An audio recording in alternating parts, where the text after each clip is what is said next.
Agora é hora de falar da guerra na Ucrânia, é hora de falar da invasão da Rússia e das consequências disso tudo para a Rússia, para a Ucrânia, para o mundo como um todo. Já são 25 países que expulsaram diplomatas russos como resposta aos ataques contra civis na guerra da Ucrânia. O Japão agora se juntou à lista, hoje, convidando 8 diplomatas russos a deixarem o país. Eu quero chamar o nosso editor de internacional, Diego Pavão, que já está aqui com a gente. Tudo bem, Diego? Tudo bem, Rafa. Bom dia para você e bom dia para quem acompanha o Novo Dia.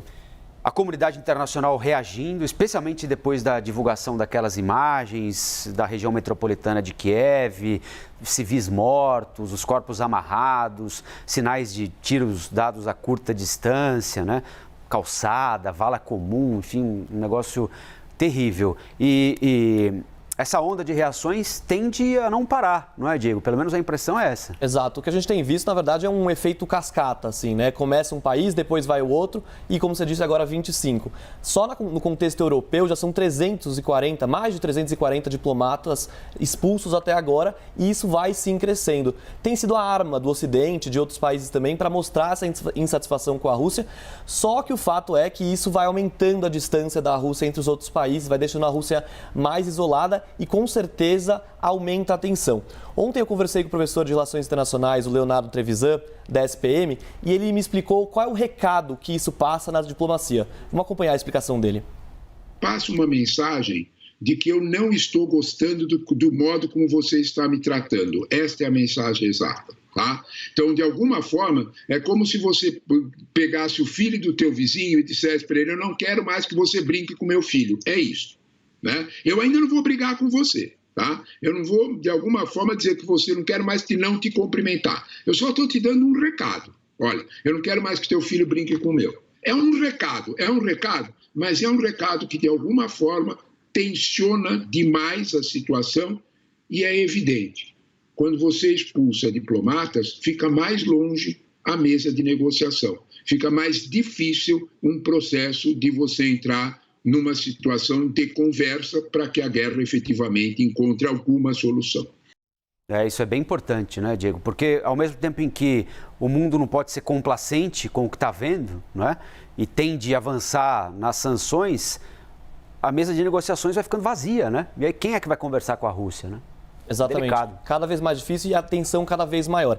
Essa é uma tensão, na verdade, Rafa, que foi se construindo ao longo de anos. E essas expulsões de diplomatas marcaram muito a história da Rússia com o Ocidente e principalmente da Rússia com os Estados Unidos. A gente separou agora 3 momentos da história em que isso já aconteceu para a gente entender melhor esse contexto das expulsões dos diplomatas. O primeiro, claro, o contexto da Guerra Fria, o contexto de maior tensão entre Rússia, na época União Soviética, foi ali em 1986. Um dos momentos dessa tensão apareceu aqui, com a expulsão de 80 diplomatas soviéticos e aqui 10 americanos. Foi usado aquele termo persona non grata, que é aquele termo que é usado para diplomatas quando eles precisam se retirar de um país, dizendo que eles não são mais bem-vindos naquele país. E aqui o contexto, de novo, aqui a gente tem sempre entre Rússia e Estados Unidos tem aquele contexto de espionagem. Então, na época da Guerra Fria... Confiança mútua ali. Exatamente. Na época da Guerra Fria havia muito essa questão de acusação de espionagem, um querendo roubar a tecnologia do outro,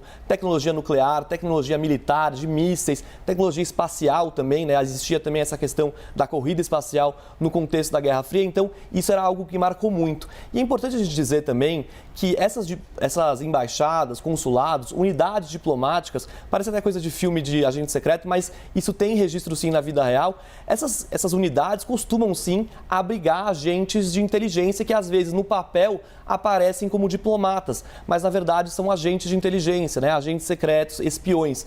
Então por isso também essa tendência de expulsar diplomatas e fechar unidades diplomáticas, seja embaixada, seja consulado.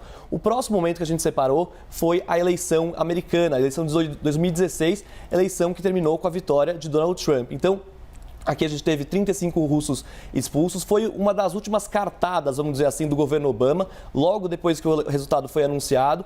E a Rússia tinha, sim, interesse que Donald Trump vencesse a eleição e não Hillary Clinton. Na época, os dois disputavam, a disputa à Casa Branca era entre eles dois. Aliás, né? aquilo foi tema central da reta final da campanha, né? Exatamente. A influência russa no processo eleitoral americano, o porquê dos russos preferirem Trump e não Clinton, né? Exato. Esse é um contexto muito forte na época. Os russos, sim, preferiam Donald Trump, até porque Donald Trump defendia muito, Donald Trump não era muito adepto das organizações internacionais, da própria OTAN, dizia que os Estados Unidos sustentavam muito a OTAN. Para o Putin, uma OTAN mais fraca, com menos investimentos militares, era uma OTAN mais interessante. Então, por isso, sim, existia um contexto disso de eleger Donald Trump. A interferência russa na eleição americana aconteceu, sim. Isso está provado por diversos relatórios da inteligência.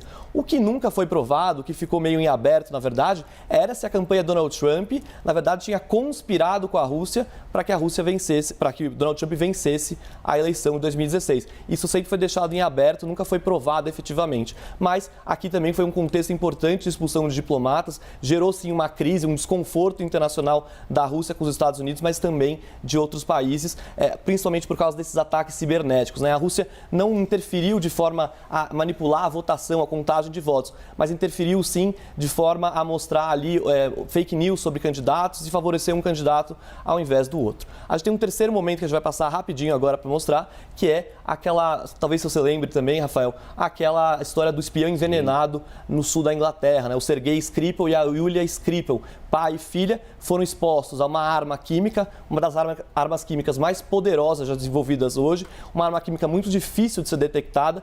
Isso acabou gerando uma crise de saúde pública numa pequena cidade da Inglaterra, já que vários indícios do veneno foram encontrados em pontos da cidade, e aí foi uma arma química usada em solo britânico, né? Isso gerou uma reação internacional muito forte, com expulsão de diplomatas não só pelo Reino Unido. Os Estados Unidos entraram na história também como um ato de solidariedade aos britânicos, né? Vale lembrar que eles têm uma relação muito forte, de muito tempo, e aí os outros países também seguiram.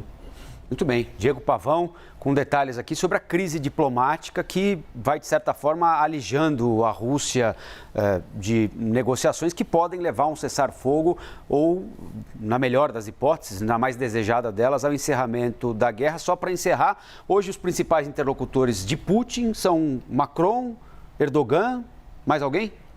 Esses dois aparecem, Israel aparece também com um interlocutor nessas conversas.